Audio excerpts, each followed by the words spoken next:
We aren't dealing with citizens addressing us, are we? That'll be done after the fact.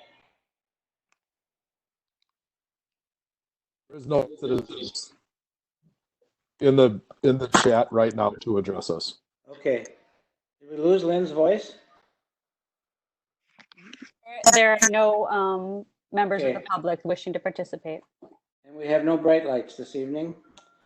So we will move directly into action items. The first action, well, before we get to that, everybody, we will be using a roll call way of voting this evening because it gets confusing if we're getting three people all saying aye at the same time or nay at the same time. So we will, with Lynn's help, we will go through a roll call when there is something to be voted on. Okay? And we'll probably have to be a little bit sensitive to who's making motions too, to make sure that we catch the name and the second so that this can be properly put into the minutes of the meeting. So, we okay? Yes. All good. Good. The first action item we have this evening is approval of the minutes. We have the minutes in your packets from two prior meetings because we had to bypass one of them. So if somebody would put their hand up or something, tell me if you're going to make a second or approve a motion on the minutes or any changes. I make a motion to approve the minutes from the two meetings from January 21st, 2020 and February 18th, 2020. Thank you, Diane. Corey, you're seconding that. I heard that. Were there any adjustments to the minutes? None. None? Then, and I almost said all in favor, so I'm not going to do that. Lynn, would you please take a roll call for approval of both sets of minutes, please? Diane Voigt, Aye. Corey Montahoe, Aye. Bill Baumgart. Aye. So those are approved and we are passed, and you got all three names, right, Lynn? Vote passed 3-0. Thank you. Okay. Now we have quite a string of policy revisions and a couple new policies that we will be dealing with. Oops, first I got to get out of that piece of paper. The first one we deal with is policy 0167.1 voting, and you probably have seen several versions of this coming through. I do have a question. I should have caught you earlier with this, Lynn. On one of these, we had an option and an end of option on it, and I'm not sure where that came from, and then it all of a sudden showed up in the final version. So can you just, or you or Joe, give us some background on where that came from?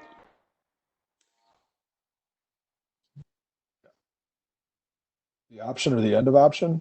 Yeah. The final policy that was sent with the packet that Lynn emailed really addresses the recommendations that are coming from our attorneys and from Neola to handle virtual meeting. So what our old policy had in it was that remote access is not permitted in lieu of physical attendance. Right.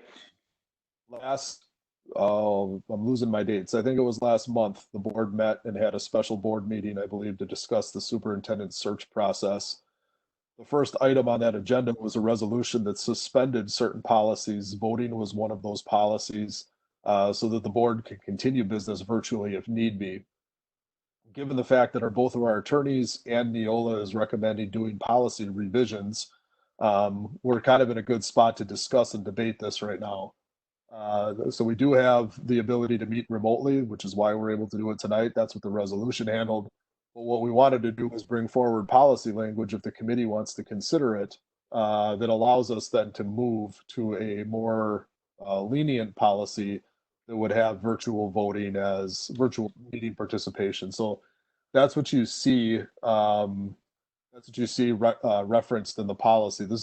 Some of this is Neola language, and some of this comes from our conversation with our council.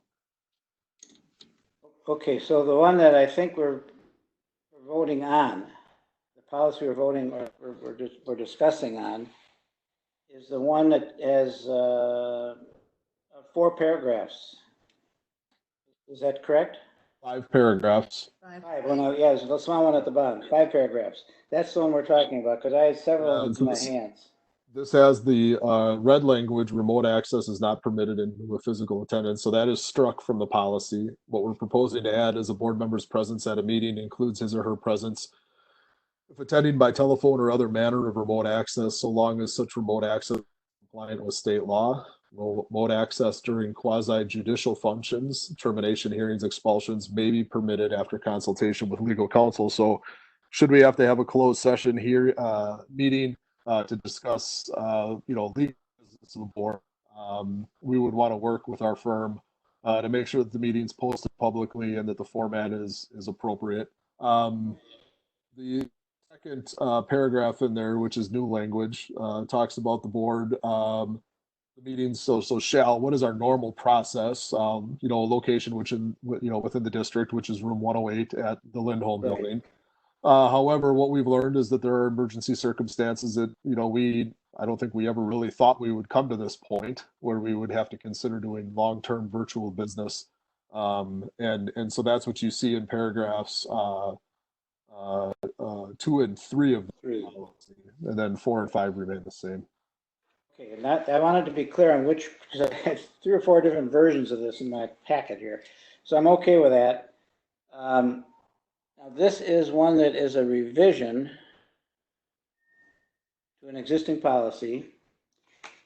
So this would require us to, This is a vote of Take the it to- committee and then a vote of the full board. right, so we take it through our committee, Correct. and the way we're lined up this time is we have a board meeting next week. Yes. So we would be able to now, we need the 1 reading on this, right? Correct. 1 reading at committee and then a vote of the full board if that's what the committee would like to do. Okay, so that is our option for policy 0167.1. Now, so at this point, does anybody have any issues with what was presented with the policy? Bill, I do not. if I can speak? Yes, was that Diane? Thank you. I just wanted to mention that we did waive this policy at our meeting on 3/26/20 along with 6 other board policies, though that waiving of them was just for this medical emergency. And I think it's a really good idea to actually modify policy 167.1 to make it a long-term situation that identifies that there may be emergency circumstances that could come up. Thank you for the input, yes. Corey, do you have any concerns with this? I do not. I read through it in detail. I think Joe's comments are fine, and so are Diane's. I think it makes sense, and frankly, it allows us to do what we're doing now, voting via this mechanism. Okay, then I would be, unless you have further discussion, I would be seeking a vote. This would be the committee vote, which would allow us, I guess is a word, to take it to the board next week, Wednesday. Motion? Motion, somebody? I so move. Moved by Diane, I'll second. seconded by Corey. Any further questions about 0167.1? No. And No, I will turn to Lynn to take a roll call vote, please, Lynn. Your vote, Diane? aye. Corey? I Bill? Aye. 3-0. Passes 3-0. And that puts the rest that particular policy. Thank you. Now we are going to deal with 2 new policies actually, and just to give you a little bit of a background here, these are the ones that came up with level of urgency.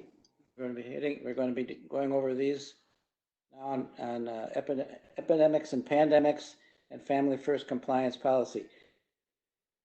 I think our objective on this will be to expedite this through the system. If we agree to it tonight, we would be taking it to the board meeting next week, and I would be seeking both tonight and and at the board meeting, if I get this all straight, I would be seeking a waiver of the second reading to take it immediately to action. Is that making sense? Yes. Yes. Can we Okay. waive both at the same time? You know, can we waive the new policy procedure for both of them at the same, in one vote? I would think that would be okay. So if you want to make a let's see, so the motion would be to waive the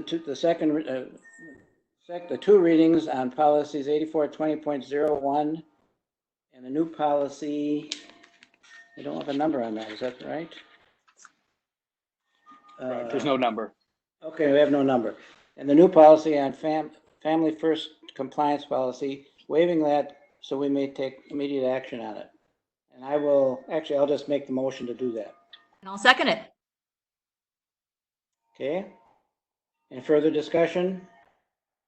This is just allowing it to go to the April meeting. We still have to vote and discuss the policies, correct? That's correct, Corey. Okay, thank you. But instead of having to go through 2 full board meetings, 2 full committee meetings, 2 full board meetings, we're expediting it to let it go into effect immediately. That's correct. Yes. So Lynn, with that, would you please take a roll call for the waiver at our level on these two policies so we may take immediate action on them? Diane, your vote? Aye. Corey? Aye. Bill? Aye. Thank you. Now we will deal with epidemics and pandemics 8420.01 that we have here. Really, just a few modifications. And I think, Joel, was this, we had a different team. We were dealing with the Safety and Security Committee as opposed to the old. Yeah, so ERP.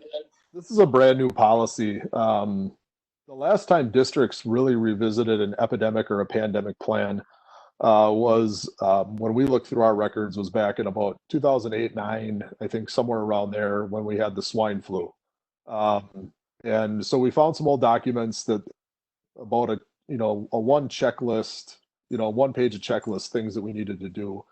It was at that time that, as this situation was starting to heat up a little bit for the district, that we began working on our pandemic response plan. So I had members of the business office, HR, our facilities team. I consulted with our teaching and learning team and our student services team. And we put together, kind of a rough sketch of what our pandemic plan would be. That led to a lot of the planning that we've done and around making sure that this virtual environment is up and running, cleaning, acquiring materials and such. At that time, then Neola started to talk about, well, we have this situation. So here's a sample of a policy, epidemics and pandemics that districts could consider. And given the fact that our district went probably over a decade without really revisiting it, I think it's something good to have in policy. The policy that you have spelled out there is several points, A through M. It puts the safety committee in charge of this, which is where it fits as a good place to review. Our safety committee has, gone through the revisions to our crisis response manual. So it has been a committee that has worked on both crisis response, epidemics and pandemics. I think is a good place for that policy to sit. So it gives that committee the authority to review this annually. I would say that I'm confident in the plan that we have, but it needs to be polished up a little bit. We went from a planning phase to an action phase really quickly to get things up and running. But I think we're in a good spot right now. So we're bringing the policy forward to make sure that we continually review this, that we learn from the situation that we're living right now, that we could, make sure that we make improvements should we ever face a similar type situation in the future.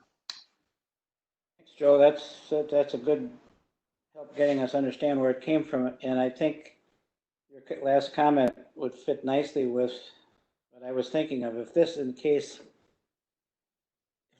case ends in the near future, let's hope, that we're dealing with, we would have an opportunity to bring this back at that point. Well, it's fresh as to whether there's anything else we need to change in it, add to it, subtract from it. Right. And that would be helpful. Corey and Diane, do you have questions or issues with 8420.01? I do. Yes, Corey. Thank you. My understanding of this new policy is that it creates or directs the Safety and Security Committee to develop an endemic or epidemic and pandemic plan, which is fine.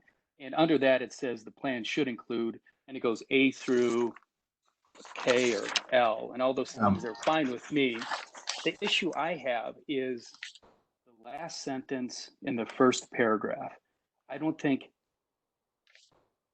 it's, I don't think it conforms with the rest of this policy. It says the district administration is granted the authority to take appropriate action as required in any instance where the district's plan is inadequate or does not cover the particular situation being addressed.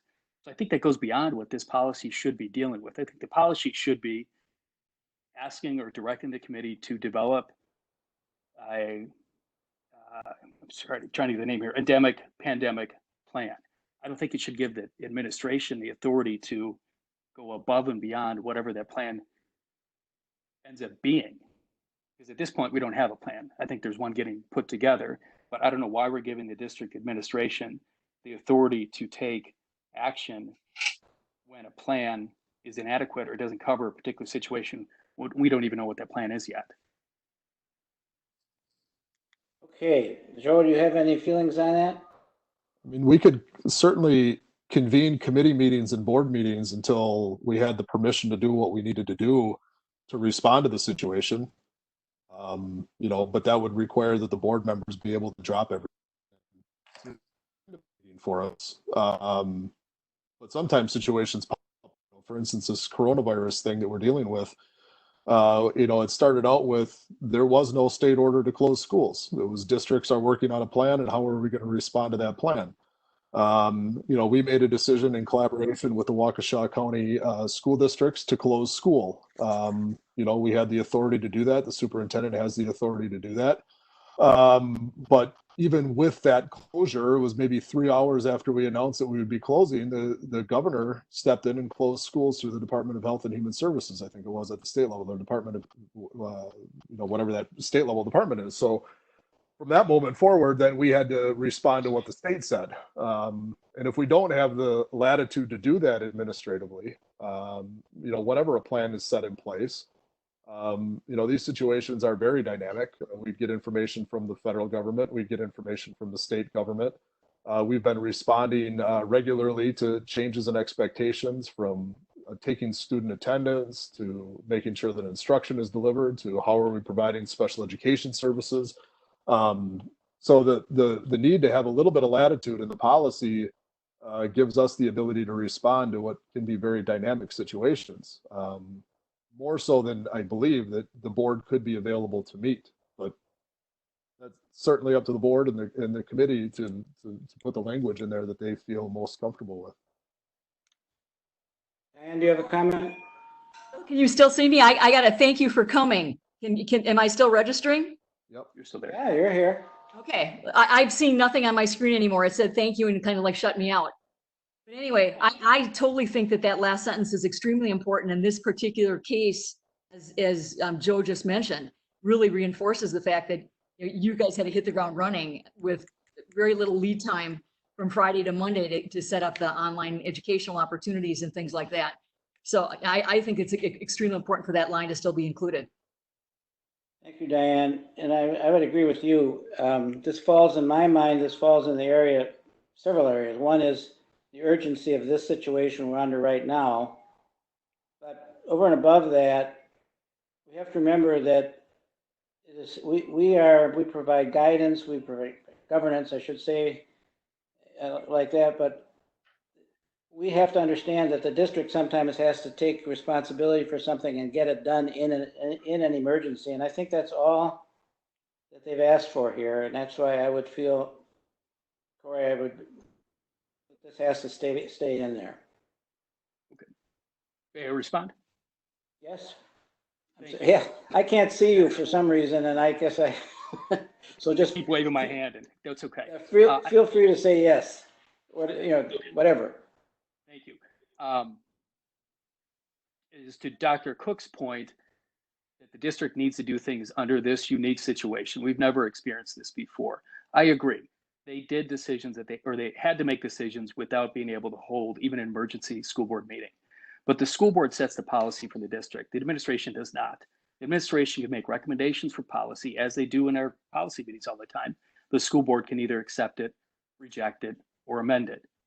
I am perfectly fine with having the urgency addressed with this issue where the district has made decisions, as Dr. Cook mentioned, to get things done now because we have not had a plan in place.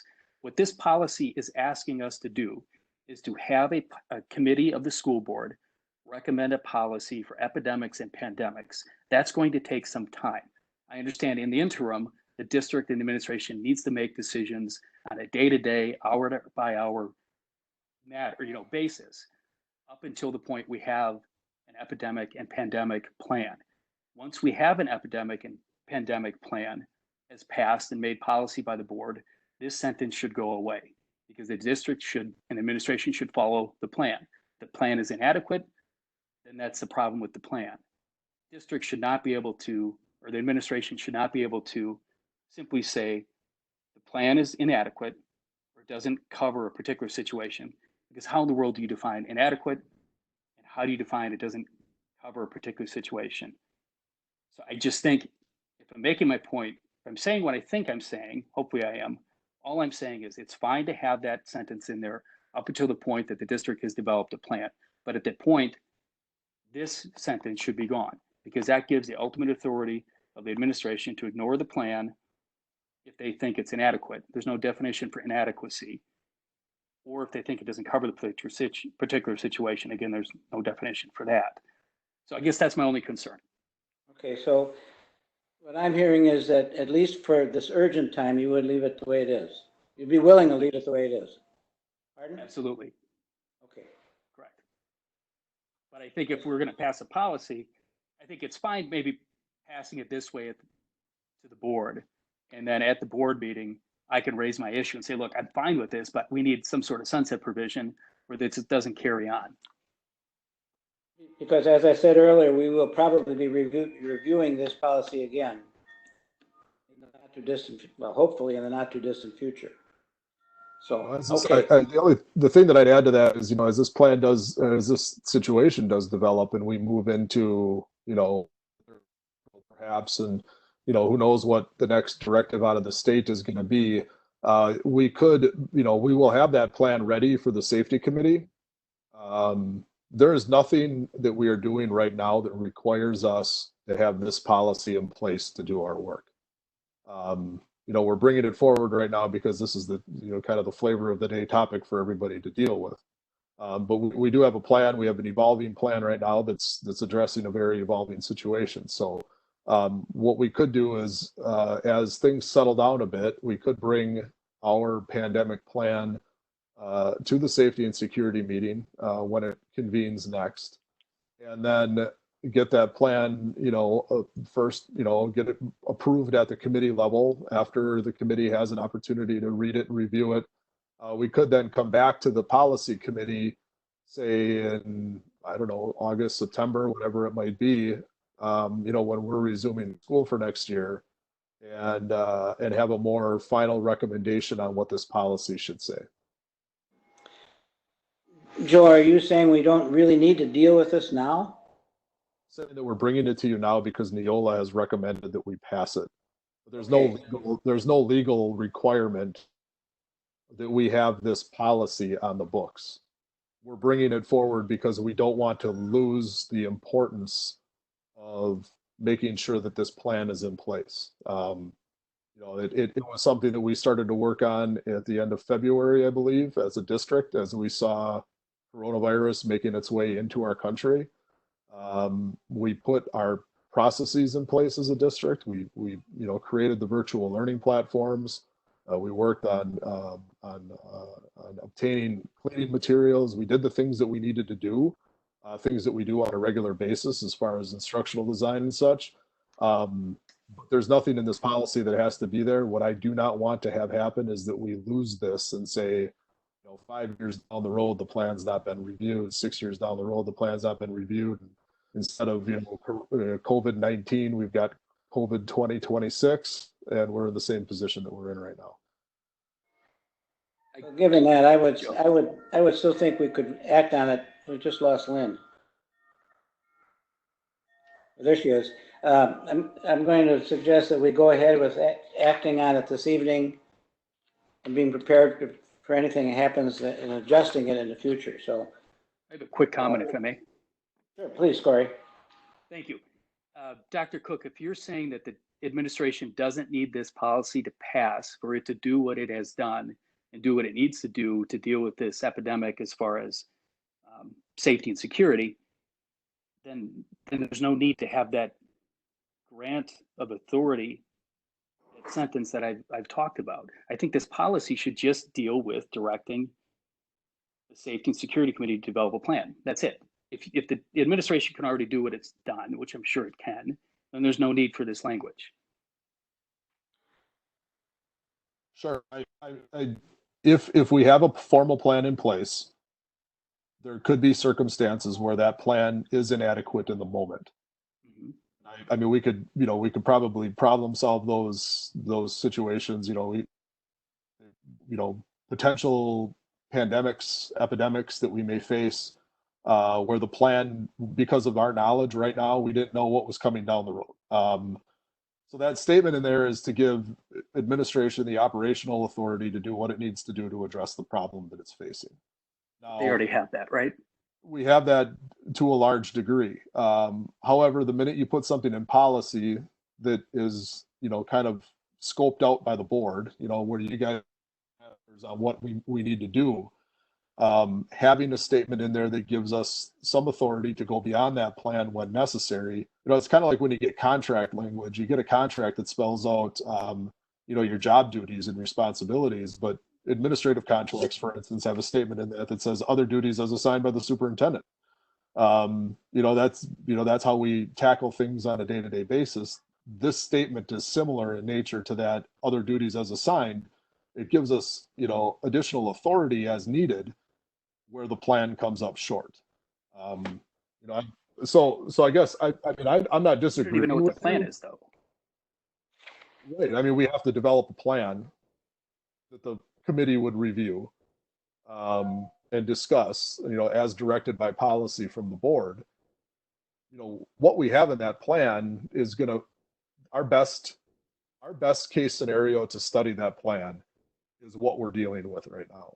The only way we're really going to be able to develop a good plan and learn those lessons is how we look backwards at the situation that we're dealing with. Did we have an instructional platform that was, viable? Did we have enough curriculum designed that could be deployed to teachers and students? Did we have special ed services designed the way they needed to be designed? Did we have enough materials on hand to make sure that our schools were clean and safe? Do we have to review and revise our communication plans? Did we have the right people designated to reach out to the health department? A lot of that stuff was changing pretty quickly. It was, as we were developing a plan and as we were planning big district things, we were getting phone calls that, so-and-so was in Europe for a period. And then they just came back to the country. What do we do with them? So how are we reaching out to the health departments? I mean, those were the very fluid aspects of it that we will learn from when this situation settles down a little bit. So from my standpoint, if we don't have the authority to go beyond a plan, I guess I'll say this. If administration doesn't have the authority to go beyond the plan when needed, once that plan is developed, then we will then need to convene a board meeting to go beyond that plan. It's assuming the plan doesn't, I guess we're talking about something that hasn't happened. I guess the assumption is that the plan that will be developed by the Safety and Security Committee and passed by the board will not be all seeing and all knowing and can't deal with every potentiality in the future. So I think as to your point, you're saying, look, it can't be perfect. Most likely won't be perfect. We need the flexibility to go above and beyond that in case it's inadequate or doesn't cover a particular situation. I get that, but to jump the gun a little bit and say we need that now when we don't even have a plan, I think we have to wait for the plan. Okay. Okay. Yeah. Diane, do you have any further comments? No, I don't. Would you be interested in making a motion? I'd be happy to make a motion that we approve policy 8420.01 on epidemics and pandemics as presented. I will second that motion. Any further discussion? No, sir. None. Lynn, you want to take a roll call vote on 8420.01? Diane, Aye. Corey, Nay. Bill. Aye. And that would pass 2-1. You have the list, right? Thank you. Okay, and I seem to have lost the family. Here it is. Okay, our next policy, excuse me, is without a number, families first compliance policy. And I believe, yes, we did have a minor adjustment to this. If you got your emails earlier today. All right, looks like just a couple words. Is that correct, Lynn?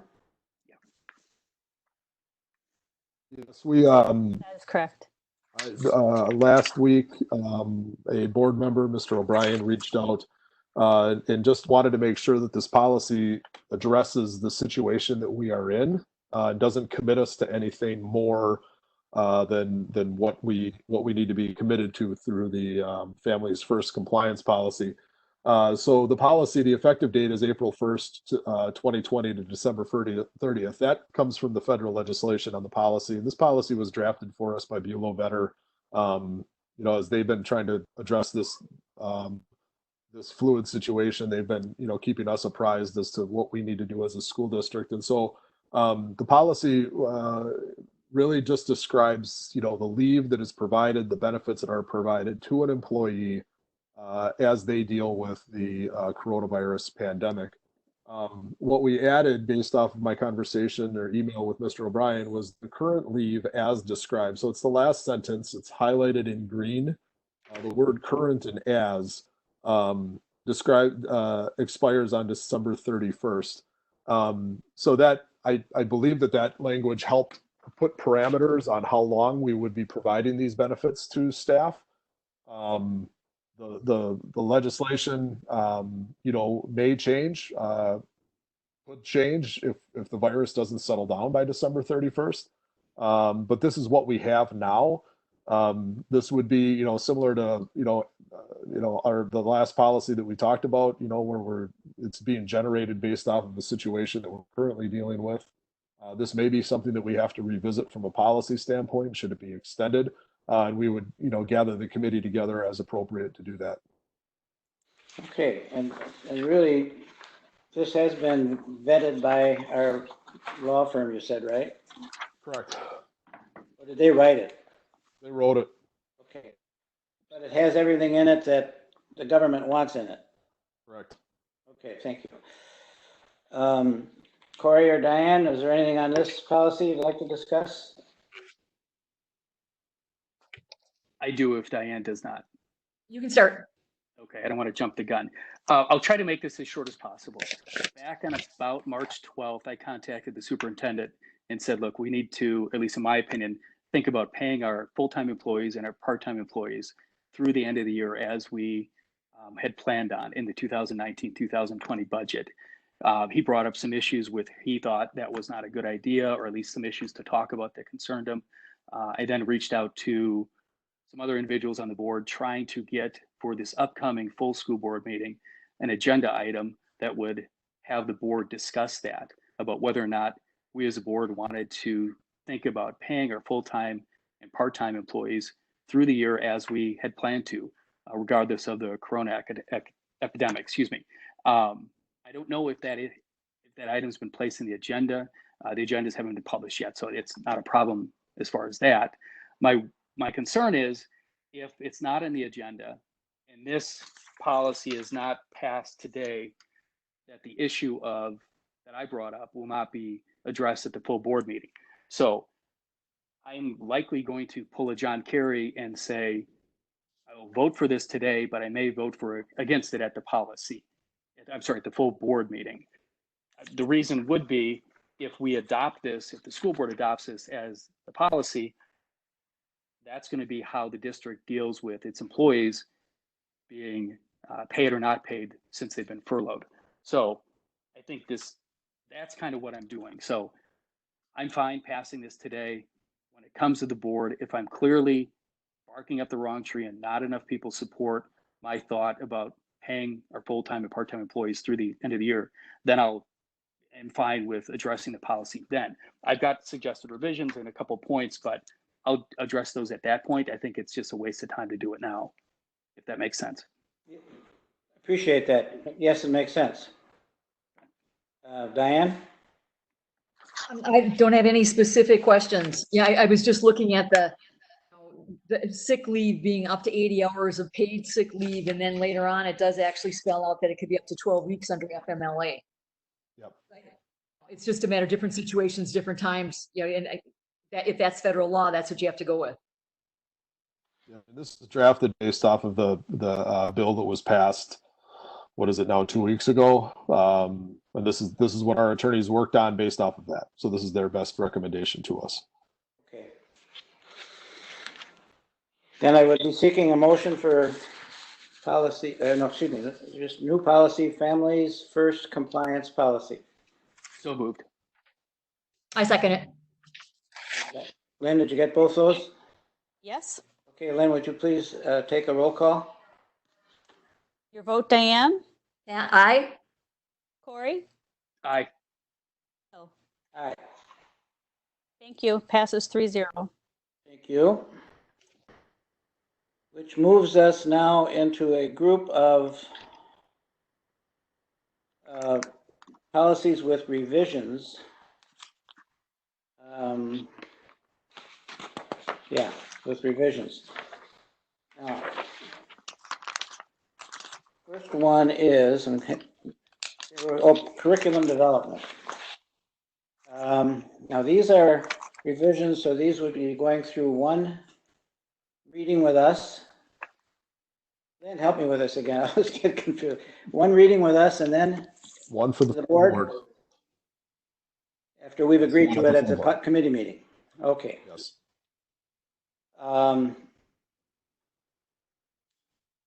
So we could act on it tonight. Is that right, Joe? Yes. And bring it up next week to the board. Correct. Okay. Now, we have, this was an existing policy and we added a whole series of sub-bullets. I assume those came to us from DPI or somebody? Yeah, the state law, there were some modifications to the state law regarding the contents of district curriculum. They're recommended, this revision is recommended to be consistent with the state. We did discuss this with members of the teaching and learning department so that they have vetted it and are aware. And we're fine with it, right? That was my question, if TNL had reviewed it. Yep, the directors of instruction gave these policies to Ms. Landish. She took them to her team, returned them to me, and said they were okay. Thank you. Okay. Any further discussion? No, sir. Okay, and this would be up for a motion for approval at policy to go to the full board April 15th. I move that the revisions to policy number 2210 on curriculum development be approved as presented. I'll second. By Corey, any further questions? No. Okay, you may take a roll call vote on that one. Your vote, Diane? Aye. Corey? Aye. Bill? Aye. You passes 3-0. Thank you. 2261, services, Title I services. Joe, I'm going to turn this one over to you because there's a lot of red and a lot of green on this one. Sure. As we have a couple of areas that are definitely under control of the federal government, food service being one area, generally. Title services are another where they will make changes at the federal level. So what you see struck, and added, the things that have been removed, eliminated, and added to this policy are aligned to meet the ESSA legislation. So this really does align us with what the feds are requiring that we do in scope of title schools, what our requirements are in evaluating the programs, making sure that staff members are, provided professional learning and such. The idea of supplementing, not supplanting, so you can use the money to supplement the curriculum, but not replace what the district was already going to spend. That's an item D. Again, professional learning there. This is federal requirement for us as we administer our title programs. Okay. Are you saying then there really is not much room for discussion on this one? There's always room for Mr. Baumgart, but this is what's aligned to the federal government. So, But we had this in. We didn't have this in our legal grouping, did we, Lynn? Where we can take this one where we can just approve it. This is readings at the committee. Oh, this is readings at the committee, but then we can approve it. Right. There's just two at the, we stay, any legal update that's coming to us from the state or the federal government, the committee entertains the first reading and then the second reading at committee. And then the committee chair informs the board as a whole of what those legal changes are, what those requirements are for the committee. Okay, so really on this, and this one this evening, this is our first reading? This is the first time that we've come to committee with this. So that's all? It's marked as an, I'm sorry. Go ahead, Corey. I'm sorry, I didn't mean to interrupt you. It's marked as an action item. Do we need to take action or is this just a discussion? That's what I was just, thank you for asking. That's what I was wondering too. So at this point, if I'm reading this correctly, this would be our first reading. Our next reading would be at the next committee meeting, and then we could read and approve it that night. Is that right, Joe? That is correct. And it is marked as an action item. Should the committee want to take a vote to table or to take a vote to, move it into a second reading, that is why it's marked as action tonight. Oh, thank you. That's right. Is there any urgency? There is no urgency right now. Anybody want to waive it tonight and do it? I don't care. No. I mean, we certainly. I mean, it could. This is something that we could pass in May if the committee wants. There is no urgency to do it at the April meeting. Let me look into the future a little bit. What have we got stacked up?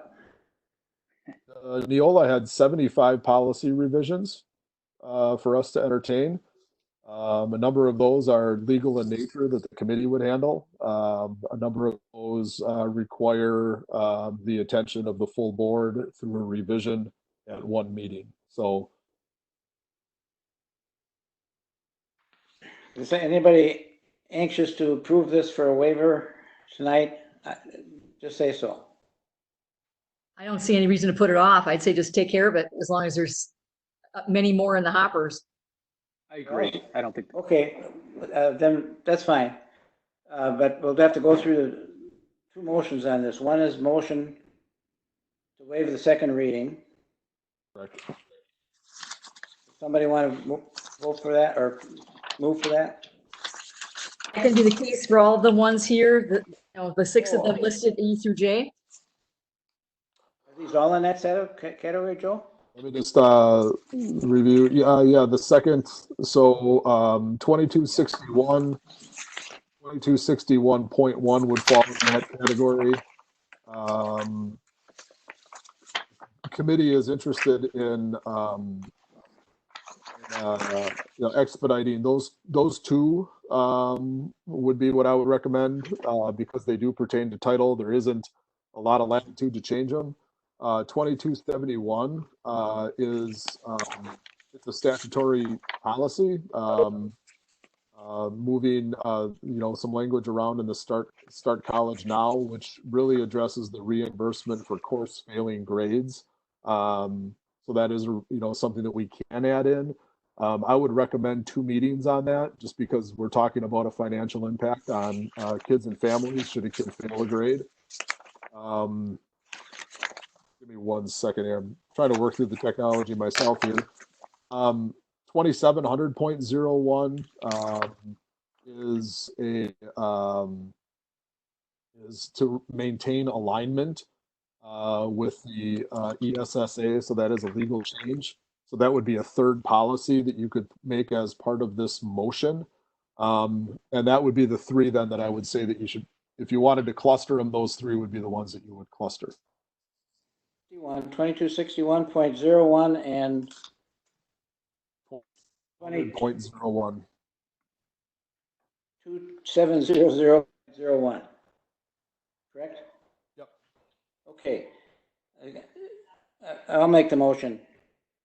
I will move, waive the requirement for 2 readings on policy 2210, current curriculum development, policy 2261, title 1. So I read the wrong one. I'm sorry. It didn't require curriculum development. Sorry. I'm going to take that motion away and give you another one. Motion 2261, Title I Services. Motion policy 2261.01, Parent and Family Member Participation, Title I Programs. And policy 2700.01, School Performance and Accountability Reports. I move that we waive the 2 reading requirement for those 3 policies. Joe, does that make sense? It does. Okay. I second it. Seconded. Thank you. Roll call vote on it, Lynn? For your vote on the waiver, Diane? Aye. Corey? Aye. Bill? Aye. Okay, that waiver vote passes 3-0. So now we can take the policies. I'm writing something for myself. We can take the policies for action on these 3 and then bring them to the board next Wednesday, a week from tomorrow. So let's take a quick peek at Title I Services. Actually, Joe gave us a quick peek on that one, didn't you? The next one would be the revisions to 2261, the family and parent member participation. What we want to draw to your attention here, this is a replacement policy. So we have a policy on hand. So if you're using your technology, if you scroll down to what would be on my iPad, it's the 6th page of the policy. It's the current Waukesha policy 2261.0. Parent and family engagement in Title I programs. We had our own district generated policy. It was or district policy that we had in place for a number of years. Due to the substantial changes that they've recently come up with in title as it pertains to parent and family member programs, Neola is proposing, and Melissa Yao, who watches over our title programs, has approved the Neola recommendation. So that policy, which would be the 2nd page on your iPad or the 1st page of the actual policy piece. So all of that language that you see from page 2 through page 5, I believe it is what we're recommending the board approve. It's administrative recommendation. It's been reviewed in the teaching and learning department, and it applies to what our requirements are through the federal program. Okay. So that's been heavily vetted.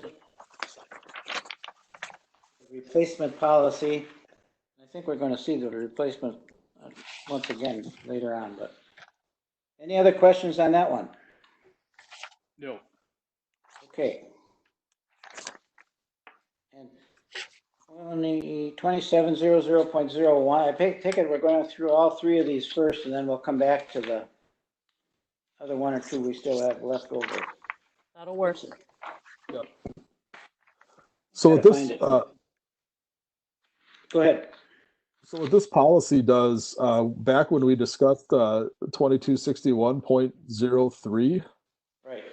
all that is struck from this policy, or stricken, if that's the appropriate term, in red at the end of the policy was essentially built into policy.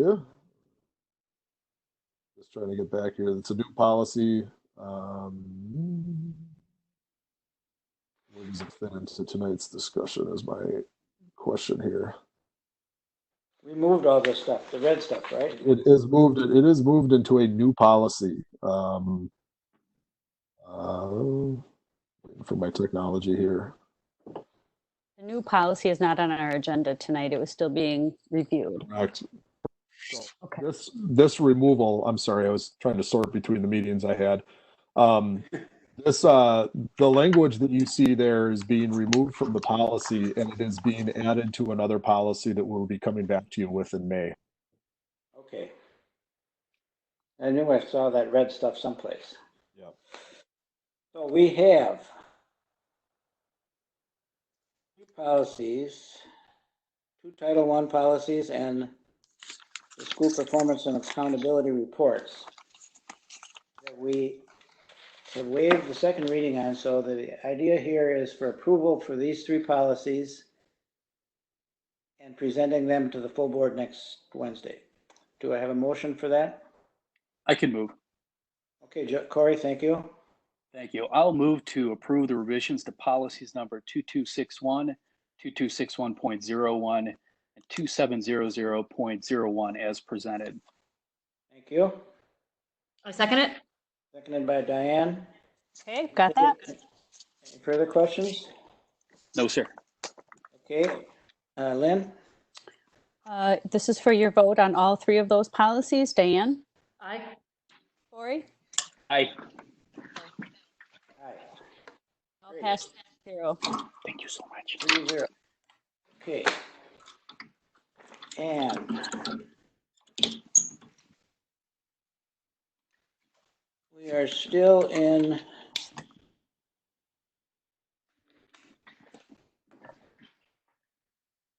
$2271.01 for Start College Now. That one we're not rushing. That would be a reading tonight. Is that correct, Joe? It is, the Start College Now, I would direct you to the language in the policy under reimbursement for course failing grades. So this policy has been vetted by administration, but I know the board, is extremely generous as it pertains to helping our students and families, who have some economic struggles. So what I'm seeing, what the policy states under reimbursement. So it's on the last page. It's the last section. It says if a student receives a failing grade in a course or fails to complete a course at a technical college for which the board has made payment, the student's parent or guardian or the student may be required by the board to reimburse the board the amount paid on behalf of the extent permitted to do so. A note on here is that the Start College Now courses will be given weight for the course in instances where the student has previously taken AP courses. So we maintained that language that we worked out a few years ago, Bill, about allowing students to continue to progress forward. We are proposing to add in the reimbursement piece. We are talking about courses that are pretty expensive to pay for. And we want to make sure that the student remains engaged and that the parent remains engaged in that student's opportunity. Not that they go to Carroll or to WCTC, enroll in a course and kind of blow it off as college experience. So I just wanted to draw your attention to that as we move forward with this policy. If this is a policy that an addition that the committee wants to make. This something just struck me the other. I mean, it was even today. And this policy seems to be specific to technical colleges. And I didn't catch that at first. So this really is just, for instance, the WCTCs of the world, not Carroll or not, Correct. even not UWM. Correct. We have a different policy that covers the university experience. I'm Okay. sorry I mentioned the those. This is the technical college policy. Okay, will we be doing a similar thing with the other colleges if they fail a grade? I would have to check the Okay. check what the policy language is on those right now. Okay, for this round, we're dealing only with the technical colleges, and that is what we meant it to be. Correct. The Start College Now program. Correct. If you remember back a couple of years ago, we had the I forget the name of the program that it was, but it got split. It went from, I think we had what, course options, youth options, Youth options. and then those split into the Start College Now program, and there's another one. So Early college credit. there we go, early college credit. Thank you, Lynn. And early college credit does include UW schools and tech schools and other private higher education. So Start College Now is strictly for tech. Strictly, okay. Thank you. Thank you. This is our first reading on this, and we can bring this up at the next committee meeting as well. Yep. Anything further we need to do with that one? Any questions from somebody? I guess the only Thank point you. that I'd make is that this would be nice to have on the books prior to the start of next school year. And we can do that if we, even if. Get this thing on the books. Corey, you're up. Get that. Sorry. What's that? Go ahead, Corey. Oh, I didn't say anything.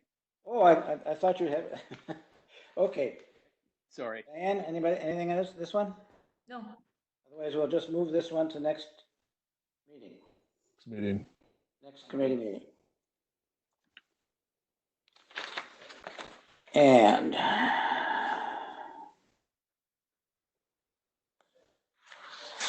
that leaves us with one for you finance people to deal with. System of accounting. I take it there's no rush on this one either, Joe. Yeah, this is just something that updates our policy on the governmental accounting standards. I had Darren and Sherry Stack review this policy. It adds the language in for the GSB 84, and it just provides some clarity. So again, this would be a policy that we would want to have in place, I believe, as we go into our audits this summer. So if the committee takes a look at it now, and we could then entertain it. Just a point of emphasis: we have another meeting scheduled on April 27th, I think. 21st, it says on the agenda. 21st. Thank you. Yeah, on the 21st. So we do have another stab at this month. The reason why we moved up was because of that the family first policy that we wanted to bring forward. So we will have an opportunity to reconnect at the end of the month, and we could have things queued for the May board meeting if we needed to. And this is one of those policies that could be approved in May if needed. If I can make a comment, this is one that we see already at the Finance and Facilities Committee meeting, because already West High School is no longer providing a student activities account. And that's really what this policy is all about. They're going to be phasing out the North account, phasing out the South account. But we're already seeing this implemented at finance and facility level. Okay, good. Okay. All right. I believe that's the end of our list. Is there anything that somebody else, let's see, discussion of information items, we didn't have any, did we? Then, no information items on the list here. None. Okay. Recommendations for future meetings, we are going to be meeting in about 2 weeks. Yep. And yes, this way, I assume. The governor's order is an indefinite order for the time being. So yes, we'll probably be virtual at that time. And that makes sense. My question would be, do we want to meet at 4:30 or 4 o'clock, which is better for Corey? Either one's fine. Thank you for asking. Either one, four, well, can we go back to 4, do you think? Corey? Sure. Yeah, that's fine with me. Thank you. You don't, okay. All right, I will Is that okay? schedule